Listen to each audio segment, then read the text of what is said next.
Students, हम अपना chapter है वो फिनिश कर चुके हैं, द रेज ऑफ इन्फर्नो। इस चैप्टर में हमने देखा कैसे जो ऑथर है वो एक फायर इंसिडेंट के बीच में फंस जाता है, उसके आसपास आग लगी होती है एंड उसमें कैसे उसकी ज़िंदगी बचती है। एंड उसके बाद वो क्या समझता है बच्चों कि ज़िंदगी में क्या इम्पॉर्टेंट है, क्या चीज़ें सच में मायने रखती हैं, वो ये सब चीज़ें समझता है। राइट, हमने इसके वर्ड मीनिंग्स भी कर लिए हैं and now we have to solve the exercises. Moving on children, page number 14 अपनी बुक का ओपन करिए। इसमें आपकी फर्स्ट एक्सरसाइज है tick the correct answers to complete the statements given below. ठीक है, तो चलिए स्टार्ट करते हैं। फर्स्ट है question, the author grabbed his cat and his manuscript before escaping from the home because. अब आपने देखा चैप्टर में जैसे ही ऑथर आग लग जाती है उसके घर पे, तो वो निकलने से पहले घर से क्या क्या उठाता है? अपनी कैट जो उसे बहुत ज़्यादा प्यारी होती है एंड मैन्यूस्क्रिप्ट जो उसने कंप्लीट की होती है। ऑफ कोर्स वो एक ऑथर है, वो लिखता है, तो जो चीज़ अगर आपने एक पूरी बुक कंप्लीट लिख ली है या आपने एक पूरी मैन्यूस्क्रिप्ट कंप्लीट लिख ली है तो वो आपके लिए बहुत इंपॉर्टेंट हो जाती है। तो वो इन दोनों चीज़ों को क्यों उठाता है? तो आंसर है आपका first option, they were his dearest possession. Okay, आगे चलते हैं। Second number, David was spraying water through his hose on the leaping flames of the inferno, this shows that. अब यहाँ पे डेविड की बात की गई है, चैप्टर में एक जगह उसे एंजल भी कहा गया है। क्यों?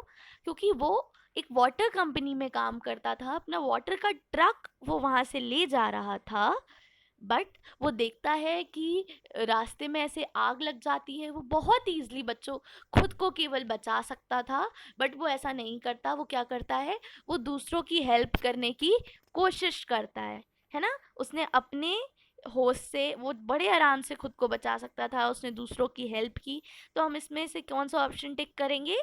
Second option, David was a heroic human being who was trying to help people in distress. वो एक हीरो की तरह यहाँ पे एक्ट कर रहा था, जो लोग फंसे हुए थे, जो लोग परेशान थे, वो उनकी मदद कर रहा था। क्लियर है बच्चों? अब थर्ड पे आइए।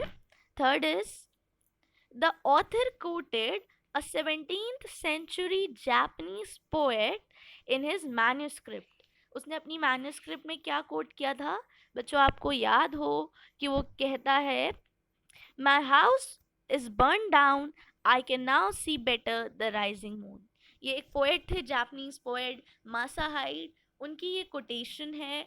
17th सेंचुरी में उन्होंने लिखी थी।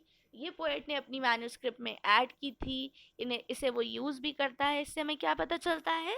We get to know that author was an expert on 17th century poets. ठीक है, ऑप्शन नंबर 4 आपका करेक्ट होगा। अब बच्चों एक्सट्रैक्ट की बात कर लेते हैं। यहाँ पे हम फर्स्ट टाइम एक्सट्रैक्ट पढ़ने जा रहे हैं, करने जा रहे हैं, तो मैं आपको इसका एक छोटा सा डिस्क्रिप्शन दे दूं। एक्सट्रैक्ट बच्चों क्या होता है? आपके चैप्टर में से कोई एक लाइन आपको दे दी जाएगी।